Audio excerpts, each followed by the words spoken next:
साताऱ्यातलं राजकारण पुन्हा एकदा तापलंय। कोरेगावचे आमदार महेश शिंदे यांनी आज पहिल्यांदाच जाहीर प्रतिक्रिया देत शिवसेना आणि पालकमंत्री शंभूराज देसाई यांच्यावर जोरदार निशाणा साधलाय।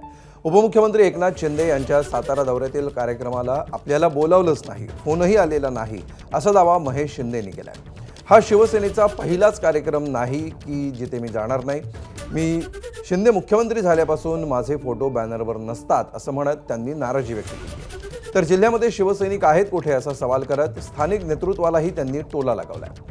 त्यांच्याशी बातचीत केली आमचे प्रतिनिधी वैभव बोडके यांनी।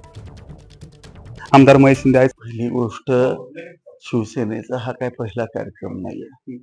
तुम्ही महाबळेश्वर महोत्सव असेल, खूप मोठा शासकीय कार्यक्रम होता, पक्षाचा कार्यक्रम होता, कोयना महोत्सव होता, त्याला कोट्यवधी रुपये मिळालेले होते, पण कधीही माझा त्याच्यावरती फोटोही नाहीये। आणि आज नाही, साहेब मुख्यमंत्री झाले तेव्हापासून जरी तुम्ही सगळी हिस्ट्री काढली तर जिल्हा पातळीच्या कुठल्याही कार्यक्रमात माझे फोटो कधीच नाहीयेत आणि माझी पण अपेक्षा नाहीये।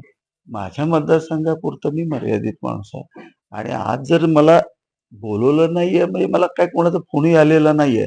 आणि याच्यापूर्वी पण खूप असे कार्यक्रम झालेले आहेत आणि मी गेलो पण नाही तिकडे। असं एवढं कन्सिडर मला करण्या इतपत काय एवढं मोठं काय घडणार नाहीये तिकडे।